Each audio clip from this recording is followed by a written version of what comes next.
అధికారుల చుట్టూ తిరిగే కన్నా చావే మేలు. జిల్లా కలెక్టర్ ఆదేశించిన సమస్య పరిష్కారం కాలేదు. వికారాబాద్ కలెక్టరేట్ ప్రధాన గేటుకు ఉరేసుకునేందుకు యువకుడి యొక్క ప్రయత్నం చేశారు. సో నిజంగానే ఇట్లనే ఉన్నది.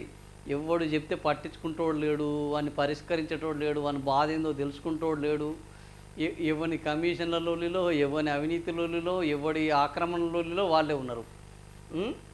సో రైతుగా పుట్టి ప్రభుత్వ అధికారుల చుట్టూ తిరగడం కన్నా చావే మేలని, రైతునైనా నాకు అడుగడుగున కష్టాలు ఉన్నానని దేశానికి రైతే వెన్నుముక అంటారు, కానీ ఆ రైతుల్లోనే ఎవడు పట్టించుకోడు. ఇది వాస్తవం పాపం.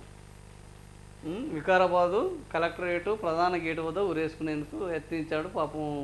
ఇక మొత్తానికి లేఖ రాశాడు. ఏంది తన చావుకు కోడంగల్ ఎఫ్ఆర్ఓ ఏంది ఫారెస్ట్ రిజర్వ్ ఆఫీసరు డిఎఫ్ఓలే కారణమని పేర్కొంటూ లేఖ రాశాడు. కోడంగల్ నియోజకవర్గం ఎవరిది? మన ముఖ్యమంత్రి నియోజకవర్గం. ఈయన మళ్ళా ఎవరో కాదు, అధికారులు. కోడంగల్ నియోజకవర్గం చిట్టపల్లికి చెందిన శ్రీనివాసు ఏడాదిన్నరగా మొరబెట్టుకుంటున్నా ఎవడు పట్టించుకోవట్లేదు. ముఖ్యమంత్రికి అసలు గత సమయం ఎక్కడిది? నియోజకవర్గ ప్రజలను పట్టించుకోవడం కానీ, నియోజకవర్గ రైతులను పట్టించుకోవడం కానీ, నియోజకవర్గాన్ని ఏదో పోవాలి, ఓ 2 రోజులు ఉండాలి, 2 కొబ్బరికాయలు కొట్టాలి, 2 రిబ్బన్లు కట్ చేయాలి, రావాలి.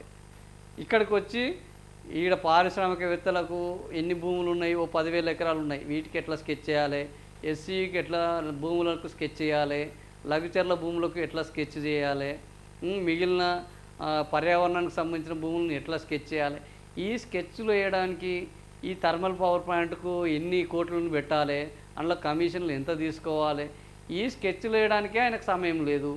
ఇప్పుడు కోడంగల్లో రైతులను పట్టించుకునే సమయం ఉన్నదంటే అసలే లేదు. కలెక్టర్ ప్రతీక్ జైన్ ఆదేశించిన సమస్యను పరిష్కరించట్లేదు. ఆడ కలెక్టర్ కూడా ఆదేశించిండు పాపం, ఆయన ఎవడు పట్టించుకున్నాడు. తనకు భూమి ఉన్నట్టు రెవెన్యూ రికార్డు ఉంది, అటవీ శాఖ నుంచి ఇబ్బంది ఉంది. కార్యాలయాల చుట్టూ తిరిగి విసిగిపోయాడు. 11 సార్లు కలెక్టరేట్కి వచ్చాడు. ఇంకా తన వద్ద ఛార్జీలకు డబ్బులు లేక అప్పు చేసి వస్తున్నాడు. ఇది పరిస్థితి. 11 సార్లు కలెక్టరేట్కి వస్తే ఒక రైతు సమస్య తీరకపోతే అక్కడ కలెక్టర్ ఉన్నట్ట, పరిపాలన జరుగుతున్నట్ట, సమస్యలు పరిష్కారం అవుతున్నట్ట. ముఖ్యమంత్రి వచ్చి ఏంది ప్రజా ఫిర్యాదులు అది పెట్టాడు, గాంధీ భవన్లో ఫిర్యాదులు అన్నాడు, ప్రజాభవన్లో ఫిర్యాదులు అన్నాడు, ప్రజావాణి అన్నాడు, నానా వాణిలు వినిపించాడు, నానా రణగుణ ధ్వనులు చేశాడు. చివరికి ఏం జరిగిందంటే రైతులు కలెక్టరేట్ల దగ్గర వచ్చి ఊరేసుకునే పరిస్థితి తీసుకొచ్చాడు. ఇది